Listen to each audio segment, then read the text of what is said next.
সবচেয়ে সহজে কিভাবে ডিমের কোরমা রান্না করা যায় সেই রেসিপিটাই শেয়ার করবো আজকে আপনাদের সাথে। তো চলেন শুরু করা যাক। হ্যালো এভরিওয়ান, আসসালামু আলাইকুম। তো ফার্স্টে আমি ডিম সিদ্ধ করে নিয়েছি এবং এটা শুধু লবণ দিয়ে আমি কিছুক্ষণ গোল্ডেন ব্রাউন করে ভেজে নিলাম। এরপর সেম ফ্রাইং প্যানে আমি পেঁয়াজ ভাজতে দিব এবং এর সাথে দিব এলাচ, দারচিনি, লবঙ্গ আর তেজপাতা।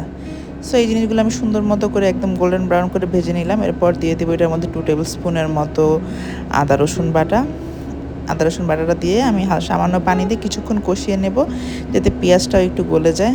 পেঁয়াজ কাটার অবস্থা তো দেখতেছিনি। তো এর মধ্যে দিয়ে দেবো আমি লাস্টলি টক দইটা দিয়ে আরও কিছুক্ষণ কষিয়ে নিব, দিয়ে দিব স্বাদ মতো লবণ। সো এরপর আমি জাস্ট ডিমগুলো দিয়ে দিব। ডিমগুলো দিয়ে দেওয়ার পর আমরা এই পর্যায়ে কিছুক্ষণ কষিয়ে নিব। কিছুক্ষণ কষানো হয়ে গেলে এখন আমাদের মেইন ইনগ্রিডিয়েন্ট সেটা হচ্ছে দুধ। সো আমি এখানে একদম 3%-এর যে ঘন একটা মিল্ক আছে ওটা ইউজ করছি। এখন আমি কিছুক্ষণের জন্য এটা ঢাকনা দিয়ে ঢেকে রাখবো, যতক্ষণ না পর্যন্ত ডিমের ঝোলটা একটু কমে। তো এরপর ওঠানোর আগে আমি শেষ পর্যায়ে দিয়ে দিব টমেটোর সস দেওয়া হয়ে লাগে কালারটা দেখেন কি সুন্দর চলে আসছে না। এরপর দিয়ে দিতে হবে ডিমের কোরমাতে আসলে চিনিটা, এটা যার যার টেস্টের উপর ডিপেন্ড করে। আমি একটু বেশি চিনি খেতেই পছন্দ করি ডিমের কোরমাতে, মিষ্টিটা আমার ভালো লাগে। আর ওঠানোর আগে শেষমেশ দিয়ে দেবো হচ্ছে ঘি। And look at the colour, oh my God! আর খেতেও এত মজা হয়েছিল, মাশাল্লাহ।